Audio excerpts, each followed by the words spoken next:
Hi, it's Dorothy Guining with Scrapbooking Quebec. This week I'm joining the Punched Out Thursday to Die For collaboration. We share ideas every Thursday on what to do with your punches and your dies. I'm going to put links to Ronnie's, Kathy's, and Krista's channels below, so be sure to check them out. These ladies have great ideas. Here's what I'm going to be doing today, and it's a total scrap lift from Chamel. She demonstrated this technique on a Facebook Live a few weeks ago using stickers. I'm going to be doing the same thing, only I'm going to be creating the embellishments with tools from my stash. And as long as YouTube allows me, I'm also going to link up her Facebook Live below as well. It's really, really good. Here's what I'm going to be using. I have paper from Doodlebug Designs Pumpkin Spice Collection, and I also have a bunch of punches. Now, I will list these punches in the description box below, but I want to tell you from the get-go, you can use whatever punches you want, and I'll explain a bit more about that later on. Here's what I have on my desk. I prepared a frame style foundation with 3 sheets of paper in advance, and I gutted 2 of them. There is a tutorial on my channel where I do that. That will be linked up below as well. I'm showing you all the paper, and most of it's cardstock. And I also have those alphas from Vicky Bouton's Let's Wander collection. There's my basket of punches handy. And now what I'm going to start doing is preparing my foundation page. So I have this saucer. I'll put measurements for all of this on the screen. And all I'm doing is tracing a pencil line around it, eyeballing it in the middle of the page. I'm going to place my photos more or less towards the bottom right, and my title is going to be kind of nestled in between those 2 photos. What you see me doing right now is coloring in the letters of my title, which is going to be Leaf Love, and I'm simply using a Stampin' Right marker from Stampin' Up. The color is Pumpkin Pie. I don't make you watch all of it. As you can see, I've done all of my coloring. The only thing is I had a white pen handy, and I have that handy in case I color out of the lines. I just kind of cover up my mistakes with the white pen, and I had to do that a few times. Anyway, now what I'm doing is adhering my 2 photos to the page. You saw that I drew some pencil lines there because what I'm trying to do is keep everything within that pencil drawn circle, except that photo on the bottom right. It does kind of bleed out the side of that circle a little bit.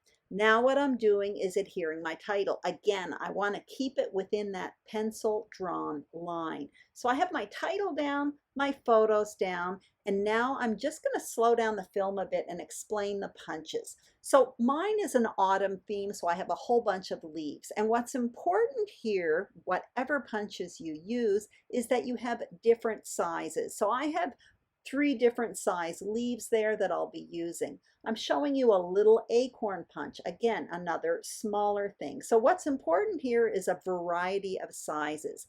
There are 2 small circle punches. One's a 1/2 inch and the other's 3/8 of an inch. And I plan to come in at the end and just fill in the spots. It's like a filler punch. I showed you that owl builder punch. I'm going to talk a bit about that later as well. And that's a bird builder punch, but I only have it for the leaf. When I'm using these punches, I'll talk about them more. So I'm going to start with these leaf punches. So I'm going to cut them out in different colors. You're going to see that myself, I end up doing all the large leaves, this maple leaf in orange. Then I'm going to come in with an oak leaf, and I'm going to do all of those in yellow. You can mix it up if you want, but that's just how I'm doing it. And then I stop the film and I keep on going. But basically, I'm cutting myself out a whole bunch of leaves in different colors and in different sizes. So when I stop the film and come back, you're going to see I have a whole bunch of leaves, but I also cut out in those 2 tones of aqua those little circles. And like I said, those smaller pieces, I'm going to be kind of filling them in at the end. You'll see what I mean a bit later on. Now what I'm creating are small acorns, and actually that's a current punch in the fall Stampin' Up catalog. So what I did was I punched out the full acorn, then I brought in this little brown strip of paper just so that I could cut the top of it off, and now I'm adhering the 2 pieces together so it makes a little acorn. And again, I stop the film and I continue adhering. So there I have it, a whole bowl full of embellishments in all different sizes. Now what I'm going to do is create this owl. Now this is an old retired punch from Stampin' Up. Again, you can use whatever punch you want for this particular project, but I'm going to use this one. So what you see is I cut out my owl in brown, and there's all these different parts on this punch. So I cut out that striped piece. I'm making it like he's wearing little clothes. You could also do it in a solid color and make it look more like a real owl. Then there are little circles for the eyes and smaller ones for the inside of the eye. And then what I do is I actually come in with a little pen and I mark little white highlights in the eye. And what I didn't mention is I punched out a little orange heart, and that's his nose. I used that bird builder punch to punch out those leaves. And as you can see, basically what I did was adhere the pieces together with liquid glue, and I made myself another one.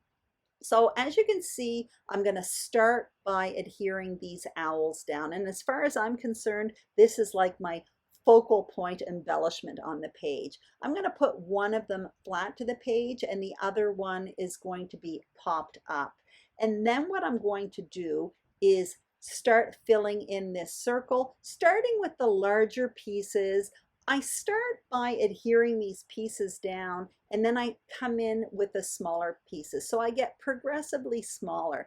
After I do these orange big leaves, then I'm going to come in with the yellow oak leaves, and I place those around, just trying to scatter them everywhere, but I'm not really wanting to overthink this at this point. Then I'll come in with the smaller green maple leaves and I start filling them in.